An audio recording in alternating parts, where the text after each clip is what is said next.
அஸ்ஸலாமு அலைக்கும். Hello friends, எல்லோரும் எப்படி இருக்கீங்க? Welcome to taste my foot. இன்றைக்கி நம்ம என்ன ரெசிபி பார்க்க போகிறோன்னா, கிட்ஸ்க்கு ரொம்ப ஃபேவரட்டான ஒரு ரெசிபி நூடுல்ஸ். வெஜ் நூடுல்ஸ் எப்படி செஞ்சால் பார்க்க போகிறோம். அதுவும் கடையில் வாங்கி சாப்பிட்ற டேஸ்ட்டை விட சூப்பரான டேஸ்ட்டில் வீட்டில் நம்ம செய்ய போகிறோம். இதில் நான் ஒரு சீக்ரெட் இன்க்ரீடியன்ட் சேர்த்து போட்டிருக்கிறதால இதோட டேஸ்ட்டு எக்ஸ்ட்ரா ஆர்டினரியாக இருக்கும். ஸோ இதை கிட்ஸ் மட்டும் இல்லை, பெரியவங்களும் ரொம்ப விரும்பி சாப்பிடுவாங்க. ஸோ இந்த வீடியோவை கடைசி வரைக்கும் ஸ்கிப் பண்ணாமல் பாருங்கள். இந்த ரெசிபிக்காக இன்றைக்கி நான் இந்த மாதிரி நூடுல்ஸ் ஒரு 3 பேக்கெட் எடுத்திருக்கேன். இதை ஃபஸ்ட்டு நம்ம பாயில் பண்ணி எடுத்துக்கலாம். ஒரு பேனில் தண்ணி போட்டு அது நல்லா ஹீட் ஆன உடனே இதுக்கு தேவையான அளவு கொஞ்சமாக சால்ட்டு போட்டுக்குங்க. ஒரு ஸ்பூன் அளவுக்கு ஆயில் போட்டு எண்ணெய் போட்டு இந்த நூடுல்ஸை நம்ம சேர்த்துக்கலாம். எப்போவுமே நூடுல்ஸ் நீங்கள் பாயில் பண்ணும்போது அந்த நூடுல்ஸ் பின்னாடி இருக்க அந்த கவர் பின்னாடி இருக்க அந்த டைமை பார்த்துக்கோங்க, எவ்வளோ பாயில் பண்ணணும்னு சொல்லிட்டு. நான் வாங்கின நூடுல்ஸ் பேக்கெட் பின்னாடி 3 மினிட்ஸ் பாயில் பண்ணால் போதும்னு போட்டிருக்கு. எனக்கு இப்போ கரெக்டாக 3 மினிட்ஸ் ஆகிடுச்சு. நான் இப்போ ஸ்டவ் ஆஃப் பண்ணிட்டேன். இப்போ நம்ம ட்ரைன் பண்ணி எடுத்துடலாம். ஓவர் குக் பண்ணிட வேணாம், இல்லை குழஞ்ச மாதிரி ஆகிடும், நூடுல்ஸ் நல்லா இருக்காது. ஒரு 80% குக் ஆனால் போதும். இப்போ நான் இதை ட்ரெயின் பண்ணிவிட்டு அந்த தண்ணியெல்லாம் நல்லா ட்ரெயின் பண்ணி ஒரு ட்ரெயினரில் போட்டு வச்சுருக்கேன்.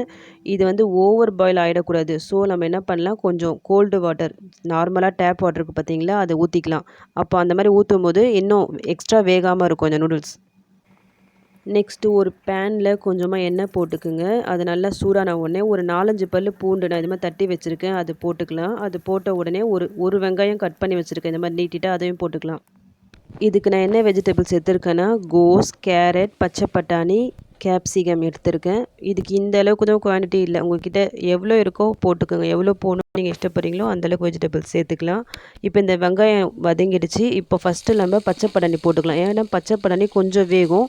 இது போட்டு ஒரு 5 மினிட்ஸ் இருக்கட்டும். இது 5 மினிட்ஸ் ஆகிடுச்சு. இந்த பச்சை பட்டாணி ஓரளவு குக் ஆகிடுச்சு. இப்போ இந்த ஸ்டேஜில் இந்த கோஸு ப்ளஸ் இந்த கேரட்டு இதையும் நம்ம இதில் ஆட் பண்ணிக்கலாம், நல்லா வதக்கிக்கலாம்.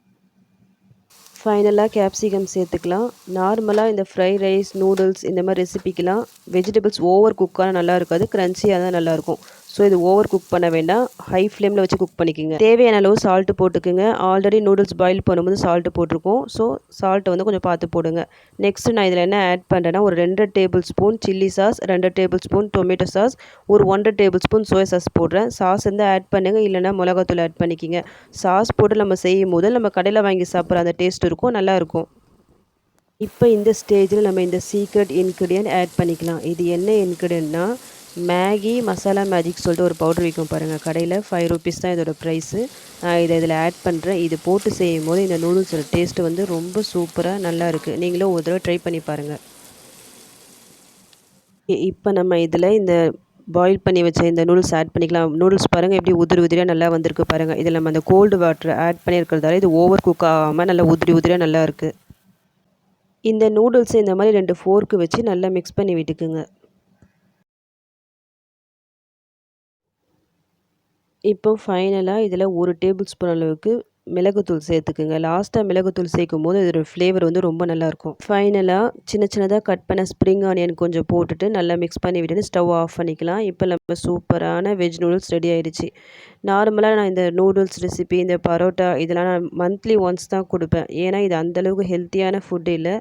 ஸோ நான் ரொம்ப அடிக்கடிலாம் செஞ்சு தரதில்லை, மந்த்லி ஒரே ஒரு டைம் தான் செய்கிறது. அதே மாதிரி நீங்களும் கீப் அப் பண்ணிக்கிங்க. அடிக்கடி செஞ்சு தராதீங்க. இந்த மாதிரி நூடுல்ஸ்லாம் மந்த்லி ஒன்ஸ் கொடுத்தா போதும். அந்த மாதிரி செஞ்சு கொடுக்கும்போது இதில் நிறைய வெஜிடபிள்ஸ் ஆட் பண்ணி செஞ்சு கொடுங்க. பசங்களுக்கு பிடிச்ச ஒரு ஃபுட்டு சாப்பிட்டா மாதிரி இருக்கும். சேம் டைம் நிறைய வெஜிடபிள்ஸ் சாப்பிட்ட ஒரு ஃபீலிங்கும் நம்மளுக்கு கிடைக்கும். ஸோ இந்த வீடியோவை பார்த்துட்டு நீங்களும் இந்த ரெசிபியை ட்ரை பண்ணி பாருங்கள். ட்ரை பண்ணி பார்த்துட்டு எப்படி வந்துச்சுன்னு எனக்கு கமெண்ட் பண்ணுங்கள்.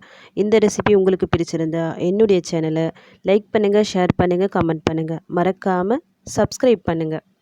தேங்க்யூ.